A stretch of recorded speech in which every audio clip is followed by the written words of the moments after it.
Plan था, Gaza वाला plan, और हमास की तरह ये अटैक करना चाह रहे थे। और अब बात करते हैं व्हाइट कॉलर टेरर नेटवर्क के यूपी इन्वेस्टिगेशन की।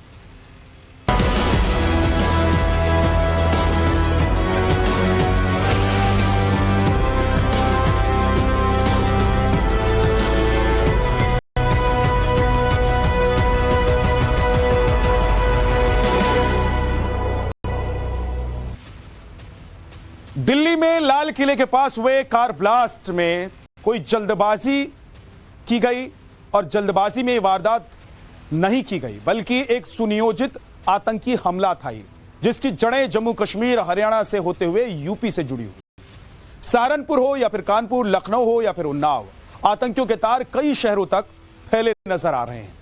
सहारनपुर में तो व्हाइट कॉलर टेरर मॉड्यूल का सबसे बड़ा खुलासा हुआ है। यहां आतंकी डॉक्टर आदिल टेररिस्ट का बड़ा नेटवर्क खड़ा करने के प्लान में था, यह जानकारी मिली है। साथ ही इस साजिश में हनी ट्रैप और स्लीपर सेल के एंगल का भी पर्दाफाश हुआ है। कानपुर में भी पुलिस सतर्क है, क्योंकि यहां के कई डॉक्टर्स के सऊदी अरब जाने का खुलासा हुआ है। सऊदी जाने वालों में आतंकी हमले की मास्टरमाइंड रही डॉक्टर शाहीन भी शामिल है, जबकि लखनऊ से उसके भाई को भी गिरफ्तार किया गया था, जिसके पास से कीपैड, फोन, लैपटॉप और संदिग्ध दस्तावेज बरामद हुए थे। साथ ही अब डॉक्टर परवेज का उन्नाव कनेक्शन भी सामने आया है, जहां उसके निवेश करोड़ों रुपए किए जाने का शक है। और वहीं आतंकी वारदात को लेकर यूपी के कई और शहरों में छापेमारी जारी है। हापुड़ और अयोध्या में आतंकियों की संदिग्ध गतिविधियों की जांच की जा रही है। ऐसे में व्हाइट कॉलर की यूपी इन्वेस्टिगेशन और हर संदिग्ध की वेरिफिकेशन को लेकर सीएम योगी ने क्लियर ऑर्डर दिया है, जिसके बाद यहां सारे आतंकवादियों को जमीन के अंदर से भी चुन चुनकर बाहर निकालने के लिए कह दिया गया है। दिल्ली आतंकी हमले पर जांच एजेंसियां हर छोटे बड़े क्लू की गहनता से जांच कर रही है। साथ ही गिरफ्तार किए गए आतंकियों की कश्मीर से लेकर यूपी तक कुंडली खंगाली जा रही है। आइए ग्राफिक्स के जरिए आपको समझाते हैं आतंकियों के यूपी कनेक्शन के बारे में, डिटेल आपको बताते हैं। दिल्ली ब्लास्ट में यूपी में कहां कहां तक इन आतंकियों के तार जुड़े हुए हैं। 10-11 आतंकी हमला, यानी सहारनपुर, इसका जो तार जुड़ा हुआ है वो सहारनपुर। डॉक्टर आदिल की यहीं से गिरफ्तारी हुई थी, प्राइवेट हॉस्पिटल में ये काम किया करता था। जैश के आतंकी मॉड्यूल का खुलासा हुआ और आदिल से हथियार और आतंकी सामग्री भी बरामद की गई। कानपुर एसजीवीएम में काम कर चुकी है आतंकी शाहीन, और बिना हॉस्पिटल प्रशासन को बताए ये अचानक एक दिन गायब हो जाए। जीएसवीएम छोड़कर सऊदी अरब चली गई है। डॉक्टर शाहीन के साथ 3 और डॉक्टर सऊदी गए थे। आतंकी वारदात पर डॉक्टर आरिफ मीर से पूछताछ चल रही है। अब लखनऊ के लालबाग में आतंकी शाहीन का पैतृक घर है, यानी कि उसका निवास है। दिल्ली ब्लास्ट के बाद घर पर छापेमारी हुई है। लैपटॉप, मोबाइल और संदिग्ध दस्तावेजों की जांच की जा रही है। साजिश में शामिल डॉक्टर परवेज अंसारी को गिरफ्तार कर लिया गया। हापुड़ 13 नवंबर को डॉक्टर फारूक से पूछताछ हुई।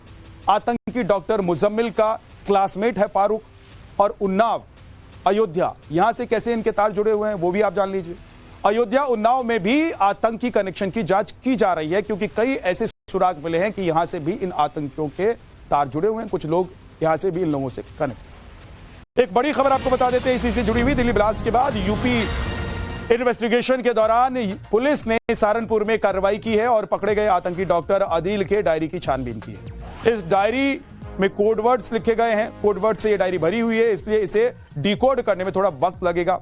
लेकिन जब डायरी की भाषा पढ़ी गई तब जांच एजेंसियों के भी होश उड़ गए। तो चलिए इसी खबर से जुड़ी हुई बिग ब्रेकिंग की ओर आगे रुख करते हैं, आपको बताते हैं। आतंकी डॉक्टर आदिल से जुड़ी हुई बिग खबर, यानी कि बिग ब्रेकिंग ये है, डॉक्टर आदिल की डायरी से बड़ी साजिश का पर्दाफाश हुआ है।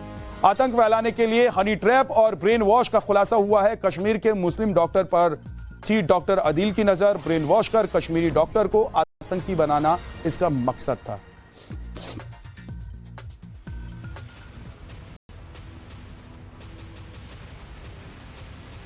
डॉक्टर आदिल की डायरी से कौन कौन से बड़े खुलासे हुए हैं वो भी आपको बताते हैं।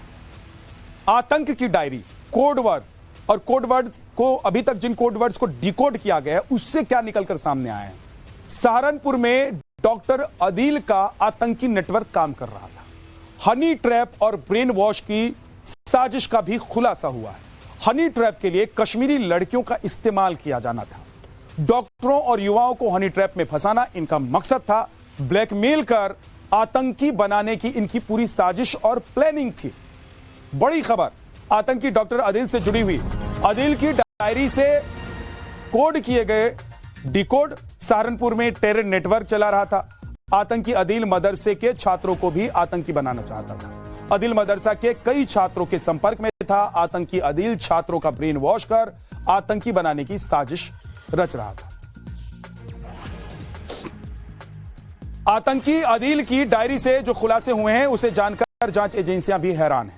हालांकि अब इस खुलासे के बीच जांच एजेंसियों और पुलिस सहारनपुर में रहने वाले सभी संदिग्ध छात्रों की जांच शुरू कर चुकी है। आइए जानते हैं कि आदिल की डायरी से और क्या क्या खुलासे हुए हैं। आतंकी आदिल का मदरसा प्लान कैसे डिकोड हुआ है।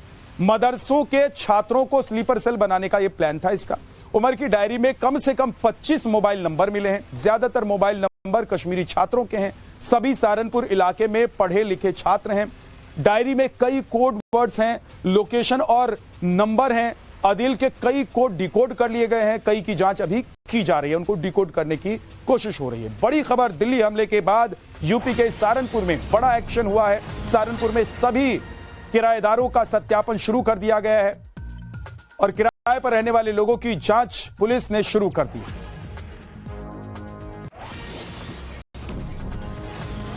तो क्योंकि ये जो लोग हैं जो कहीं के रहने वाले हैं, कहीं इनका पैतृक घर है, लेकिन कहीं और जाकर ये घर लेते हैं, वहां पर अपने मंसूबे को कामयाब करने के लिए, पूरी प्लानिंग को एग्जीक्यूट करने के लिए मीटिंग्स करते हैं, वहां लोगों से मुलाकात करते हैं। तो इसीलिए सहारनपुर में किराएदारों का सत्यापन हो रहा है, यानी कि वेरिफिकेशन हो रहा है कि जिन लोगों ने किराए पर घर लिए हुए हैं वो कौन हैं, उनकी पहचान क्या है, वो कहां से आए हैं, वो क्या करते हैं, कहीं उनकी संलिप्तता इस तरह की किसी गतिविधि में तो नहीं है, कहीं इस तरह की किसी काम में उन लोगों को तो नहीं लगाया गया है। एक बड़ी बात यह भी है कि जिस तरीके से ये आतंकी नेटवर्क ब्रेन वॉश किया करता था, ब्लैकमेल किया करता था, उसके बारे में भी जानकारी जुटाने और हासिल करने की कोशिश चल रही है।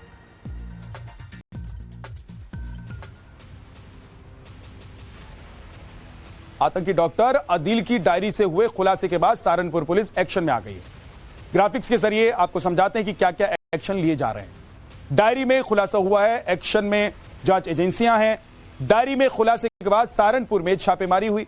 संदिग्ध छात्रों के कॉल डेटा को खंगाला गया, रिकॉर्ड्स की स्कैनिंग की गई। सहारनपुर के सभी किराएदारों की अब सत्यापन किया जा रहा है, उनका जांच की जा रही है। कश्मीरी छात्रों की पहचान के लिए किराएदारों का सत्यापन हो रहा है। छात्रों की पहचान और दस्तावेजों का क्रॉस वेरिफिकेशन हो रहा है कि उन्होंने जो पहचान दिखाई है, जो उन्होंने जानकारी दी है, क्या वो सही है या नहीं है। इसलिए क्रॉस वेरिफिकेशन जरूरी है। एक और बड़ी खबर, आतंकी हमले को लेकर जम्मू कश्मीर से लेकर हरियाणा और हरियाणा से लेकर यूपी तक जांच चल रही है। इससे जुड़ी हुई बड़ी खबर की बात करते हैं। आतंकी शाहीन के भाई डॉक्टर परवेज का उन्नाव कनेक्शन सामने आया है। प्रॉपर्टी डीलर और एक डॉक्टर के संपर्क में परवेज था। डॉक्टर परवेज अंसारी पर बेनामी संपत्ति खरीदने का भी शक है। उन्नाव में परवेज की बेनामी संपत्ति की जांच की जा रही है। सूत्रों के हवाले से ये तमाम जानकारियां मिली।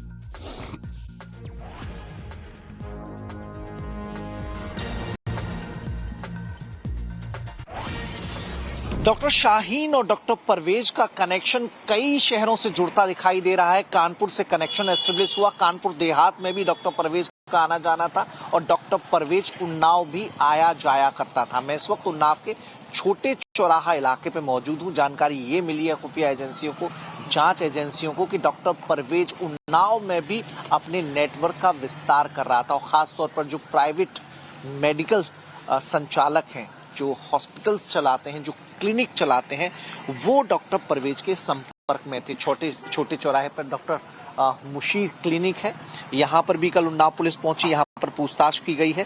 जानकारी एजेंसियों को मिली थी कि मुशीर क्लिनिक में डॉक्टर परवेज का आना जाना हुआ करता था। डॉक्टर परवेज मुशीर क्लिनिक में आकर बैठा करते थे। आखिर क्यों डॉक्टर परवेज यहाँ आते थे, क्या कनेक्शन डॉक्टर मुशीर से है, तो इसकी तहकीकात शुरू हो गई, इसकी पड़ताल शुरू हो गई है क्योंकि एक बड़ा नेटवर्क शाहीन खड़ा करना चाहती थी, जिसमें कश्मीरी मूल के डॉक्टर खास तौर पर शामिल थे, लेकिन इस नेटवर्क को इतना बड़ा किया जाना था कि इसकी जो यूपी में आमद न रहकर पूरे देश भर में इसकी आमद हो, तो उसके लिए बहुत जरूरी था कि सफेद पोश लोगों को इसका हिस्सा बनाया जाए। डॉक्टर परवेज के उन्नाव कनेक्शन के सामने आने के बाद इस बात का भी खुलासा हुआ है कि उसके करीबी नसीम के पास अरबों की संपत्ति है। पड़ताल के दौरान हमारे संवाददाता आरोपी नसीम के फार्म हाउस पर भी पहुंचे। आपको वहां से एक रिपोर्ट दिखाते हैं। आतंक का फरीदाबाद मॉड्यूल और इससे जुड़े लोग, इनका क्या लक्ष्य था, ये पता करने में जांच एजेंसियां जुटी हुई हैं। इसका कनेक्शन कानपुर, उन्नाव, फतेहगढ़, कानपुर देहात से जुड़ता हुआ दिखाई दे रहा है। अब यूपी एटीएस को उन्नाव से भी जानकारी मिली है कि यहां पर शाहीन के भाई डॉक्टर परवेज का आना जाना हुआ करता था।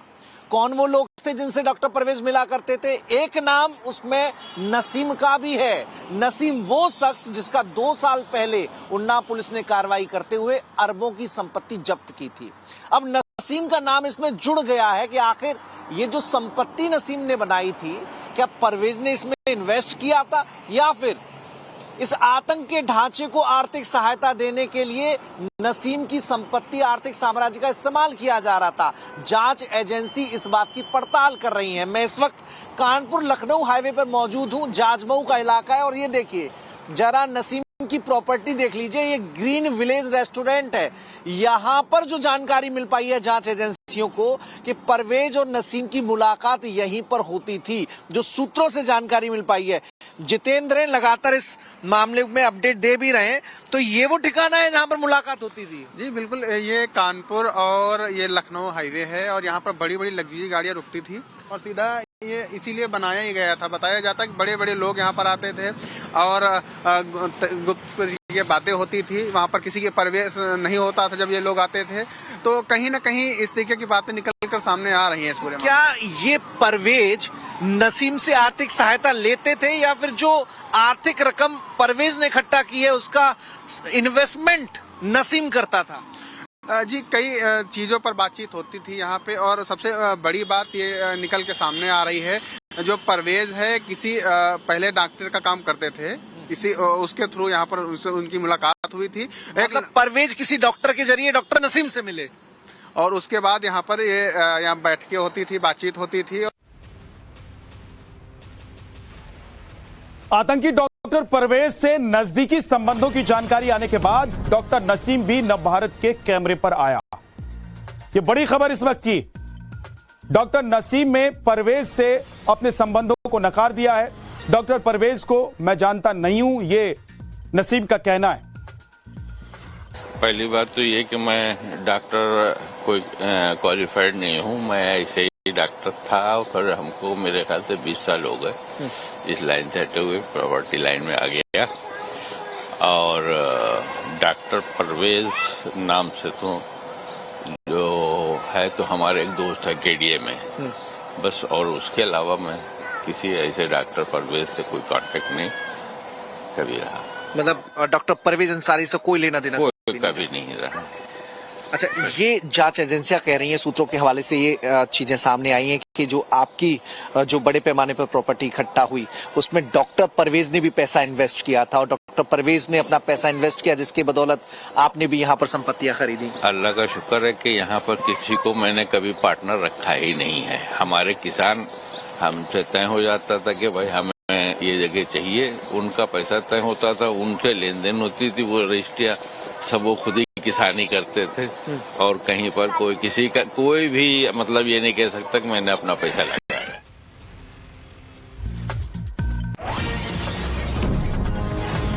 एक और बड़ी खबर, लखनऊ में एक